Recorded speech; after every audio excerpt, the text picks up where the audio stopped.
Olá, pessoal.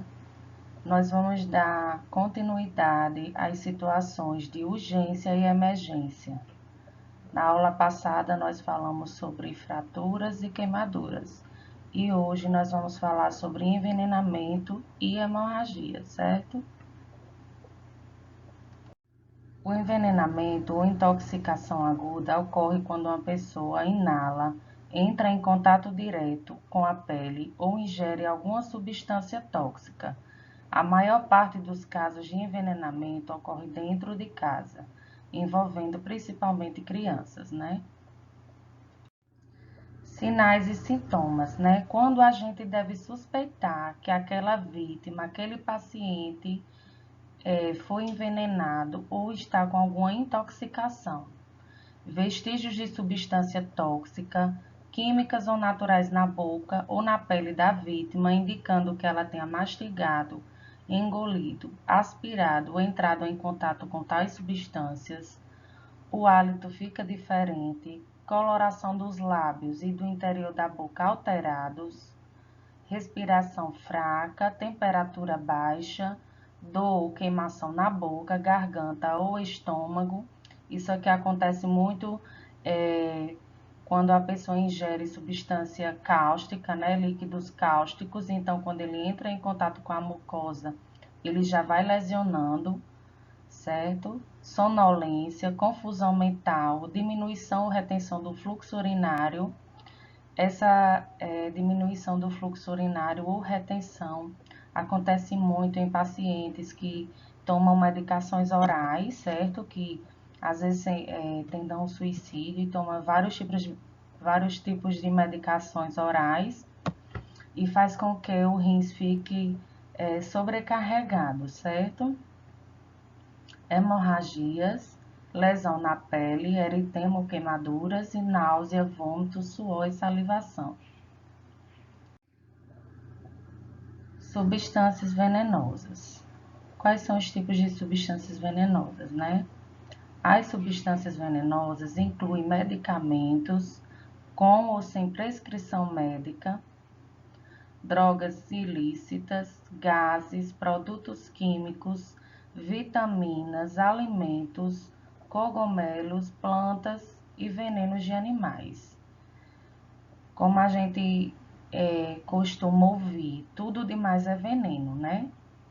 Isso é a pura verdade.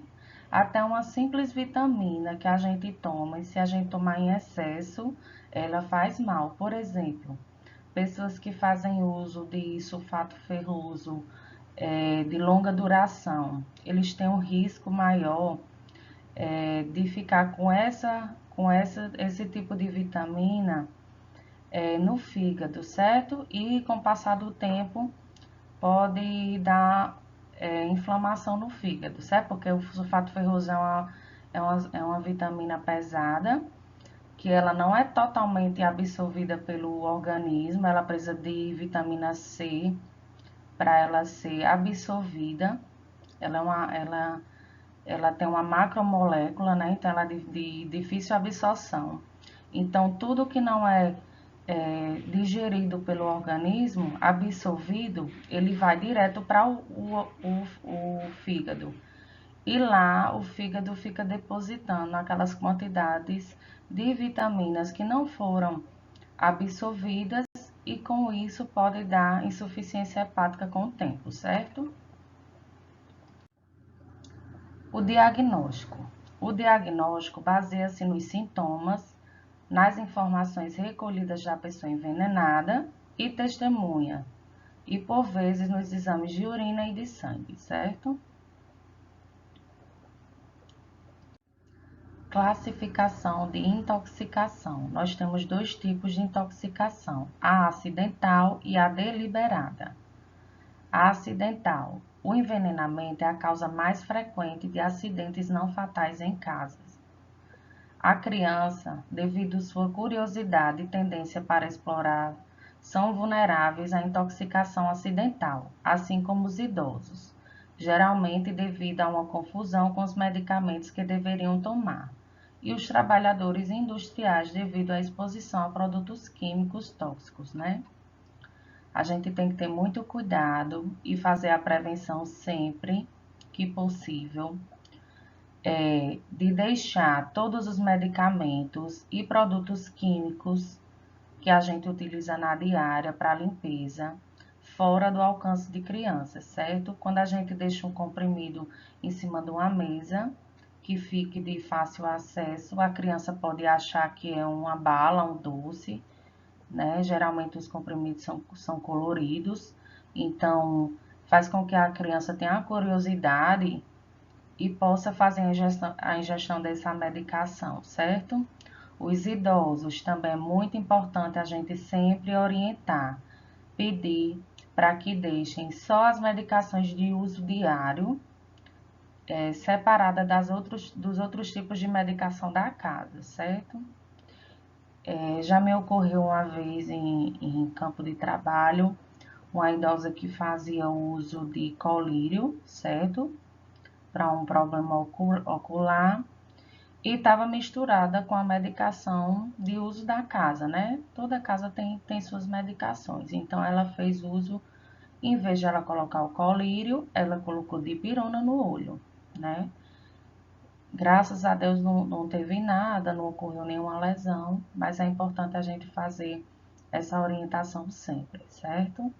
Intoxicação deliberada é a intoxicação que pode ainda ser intencional, no caso de homicídios ou suicídios. A maioria dos adultos que tentam se suicidar por intoxicação ingerem mais de um tipo de medicamento e álcool. A fisiopatologia das intoxicações. Toxina ingerida e absorvida geralmente causam sintomas no corpo todo, muitas vezes porque privam as células do organismo de oxigênio ou porque ativam ou bloqueiam enzimas e receptores, causando alteração na consciência, temperatura corporal, frequência cardíaca, respiração e muitas outras, dependendo do órgão afetado. Substâncias cáusticas ou irritantes, né? Elas danificam as membranas da mucosa, da boca, da garganta, do trato gastrointestinal e dos pulmões, causando dor, tosse, vômito e falta de ar, dispneia, né? Contato de pele com toxinas, substâncias cáusticas podem causar erupções cutâneas, dor e formação de bolha, e exposição prolongada pode causar uma dermatite, certo? Contato dos olhos com as toxinas podem danificar o olho, causando dor ocular, vermelhidão e perda de visão. Então, são que podem levar o paciente a algum comprometimento sério, né? Então, a gente tem que ter muito cuidado e orientar sempre. Quais são os primeiros socorros para o envenenamento? Se a pessoa estiver exposta a gases tóxicos, devem ser retiradas da fonte de gases o mais rápido possível, preferencialmente para um local ao ar livre, onde ela possa ser avaliada pelo médico para verificar sua saturação e os demais sinais. Se for por substâncias químicas, a roupa contaminada, incluindo meias, sapatos e joias, devem ser retiradas e lavar a pele com água corrente e sabonete. Se os olhos forem expostos, deve ser lavada com soro fisiológico abundante e passar pela avaliação do oftalmologista. Encaminhar o paciente para atendimento de urgência pronto-socorro mais próximo. Bom, nossa aula de envenenamento foi essa. Como de costume, se vocês tiverem alguma dúvida, anotar no bloquinho, no caderno e levar na próxima aula presencial, certo? Nós também vamos ver mais aprofundado essa questão dos antídotos, né? Porque a gente vai ver ainda uma aula sobre animais peçonhentos, então lá a gente vai conversar com mais detalhes sobre isso. Desejo a vocês um ótimo dia e até a próxima.